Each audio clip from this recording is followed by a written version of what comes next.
नमस्कार, मैं प्रतीक्षा पांडे और आप देख रहे हैं आपका अपना न्यूज चैनल हर्ष न्यूज। देसी भी विदेशी भी। आइए रुक करते हैं कुछ प्रमुख खबरों की। अलीगंज में पेयजल सप्लाई होगी ठप। 27 और 28 जनवरी को पानी की होगी किल्लत। संत कबीर नगर में युवक ने भाजपा विधायक पर लगाया आरोप, कहा मारपीट के दौरान उस पर किया पेशाब। बांग्लादेश में नहीं थम रही हिंसा, फिर एक हिंदू की हुई हत्या। अरुण गोविल ने ए.आर. रहमान के बयान पर किया रिएक्ट, कहा फिल्म उद्योग में सांप्रदायिक भेदभाव नहीं। ट्रंप ने कनाडा को दी चेतावनी, चीन से व्यापार समझौते के बाद 100% लगेगा टैरिफ। लखनऊ के अलीगंज क्षेत्र निवासियों को मंगलवार और बुधवार यानी 27 व 28 जनवरी को पानी की किल्लत का सामना करना पड़ सकता है। नगर निगम के जोन 3 के अंतर्गत सेक्टर बी अलीगंज में नए बने ओवरहेड टैंक मुख्य लाइन से जोड़ने का काम शुरू हो रहा है, जिसके चलते पूरे क्षेत्र की पेयजल सप्लाई ठप रहेगी।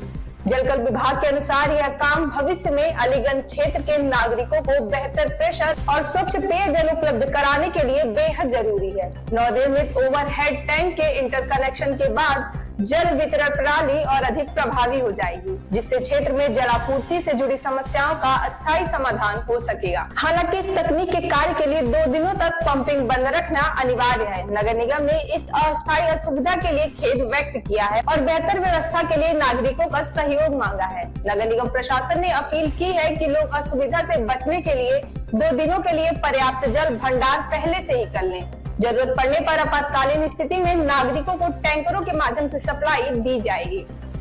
यूपी के संत कबीर नगर में एक युवक ने भाजपा विधायक और उनके सहयोगियों पर जमीन विवाद में अपहरण कर मारपीट का आरोप लगाया है। पीड़ित का यह भी आरोप है कि मारपीट के दौरान उसके ऊपर पेशाब भी की गई। इस मामले में सीओ सदर को जांच की जिम्मेदारी सौंपी गई है। वहीं पूरे मामले को लेकर भाजपा विधायक अंकुर राज तिवारी का कहना है कि विपक्षियों द्वारा हमारी छवि खराब करने का प्रयास किया जा रहा है। पुलिस मामले की जांच कर ले, जो दोषी है उनके खिलाफ कार्यवाही की जाए। बता दें, यह मामला संत कबीर नगर जिले के सदर कोतवाली क्षेत्र के देवरिया गंगा का है। यहाँ रहने वाले युवक चंद्रशेखर घायल हालत में दर्जन भर ग्रामीणों के साथ सदर कोतवाली पहुंचे। उसने लिखित तहरीर देकर थाने में पूरे मामले की शिकायत दर्ज कराई। शिकायत में कहा गया कि 20 जनवरी की रात कुछ युवक उसे उठाकर एक ईंट भट्टे पर ले गए। वह ईंट भट्टा गोरखपुर क्षेत्र में है। वे सभी युवक सदर विधायक के समर्थक हैं। ईंट भट्टे पर ले जाकर मेरे साथ मारपीट की गई। विधायक के इशारे पर मेरे ऊपर पेशाब भी किया गया। इस मामले में सीओ सदर को जांच कर एफआईआर दर्ज करने का आदेश दिया गया है। अपर पुलिस अधीक्षक सुशील कुमार ने कहा कि एक जमीनी विवाद में मारपीट का प्रकरण सामने आया है। सीओ सदर को जांच कर कार्यवाही करने को कहा गया है, जिसमें विधायक का नाम लिया गया है। जो भी तथ्य सामने आएंगे उनके अनुसार कार्यवाही की जाएगी। बांग्लादेश में अल्पसंख्यक हिंदू समुदाय के खिलाफ हिंसा का एक और गंभीर मामला सामने आया है। नरसिंदी पुलिस लाइसेंस से सटे मस्जिद मार्केट इलाके में 23 साल के हिंदू युवक चंचल चंद्र भौमी की बेरहमी से हत्या किए जाने का आरोप है। आशंका जताई जा रही है कि चंचल को गैराज के भीतर ही जिंदा जला दिया गया। मृतक चंचल चंद्र भौमी कमूल्ला जिले के लक्ष्मीपुर गाँव का रहने वाला था। वह पिछले कई वर्षों से नरसिंदी के गैराज में काम करता था और काम के सिलसिले में वहीं रह रहा था। चंचल अपने परिवार का मंझला बेटा था और परिवार का एकमात्र कमाने वाला सदस्य भी था। प्रत्यक्षदर्शियों और सूचनीय सूत्रों के मुताबिक शुक्रवार देर रात जब चंचल गैराज के अंदर सो रहा था, तभी दुकान के बाहर लगे शटर पर पेट्रोल डालकर आग लगा दी गई। आग लगते ही लपटें तेजी से पूरे गैराज में फैल गईं। घटना की जानकारी मिलते ही स्थानीय लोगों ने फायर सर्विस को सूचना दी। नरसिंदी फायर सर्विस की एक टीम मौके पर पहुंची और करीब 1 घंटे की मशक्कत के बाद आग पर काबू पाया। आग बुझाने के बाद गैराज के अंदर से चंचल चंद्र भौमी का जला हुआ शव बरामद किया गया। प्रत्यक्षदर्शियों के अनुसार चंचल लंबे समय तक आग में जलता रहा और उसकी बेहद दर्दनाक मौत हो गई।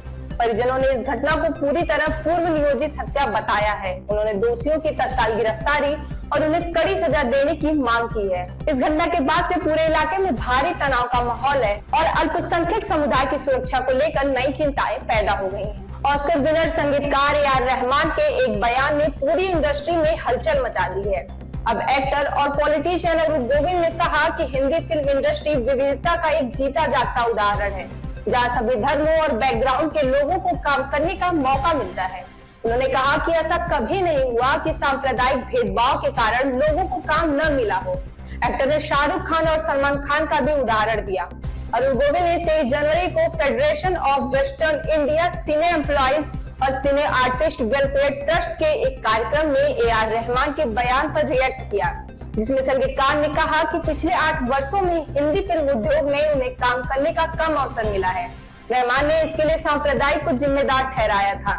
अरुण गोविल ने दिलीप कुमार, शाहरुख खान, सलमान खान और आमिर खान जैसे अभिनेताओं का उदाहरण देते हुए कहा कि हिंदी फिल्म इंडस्ट्री समावेशिता को बढ़ावा देती है। हमारे हिंदी फिल्म उद्योग में ऐसा कभी नहीं हुआ है कि सांप्रदायिक भेदभाव के कारण लोगों को काम न मिला हो।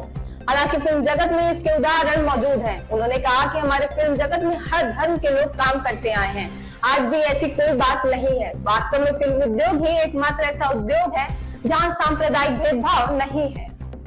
अमेरिका के राष्ट्रपति डोनाल्ड ट्रंप ने कनाडा को चेतावनी देते हुए कहा कि अगर उन्होंने चीन के साथ कोई व्यापार समझौता किया तो उस पर 100% टैरिफ लगा देंगे। डोनाल्ड ट्रंप का मानना है कि कनाडा खुद को चीन के लिए ऐसे रास्ते की तरह इस्तेमाल होने दे रहा है जहां से चीन के सामान अमेरिकी बाजारों में घुस सके।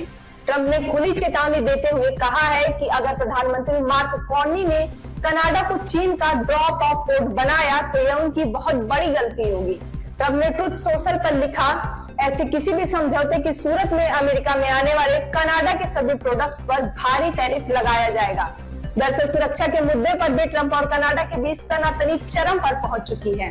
ट्रंप ने ग्रीनलैंड में प्रस्तावित golden dome missile defence project को खारिज करने पर कनाडा को आड़े हाथों लिया है। ट्रंप का कहना है कि ये प्रोजेक्ट कनाडा की रक्षा करेगा, लेकिन कनाडा अमेरिकी सुरक्षा के बजाय चीन के साथ संबंध गहरा करने में जुटा है। ऐसी और तमाम खबरों के लिए हमारे चैनल हर्ष न्यूज को लाइक और सब्सक्राइब करें।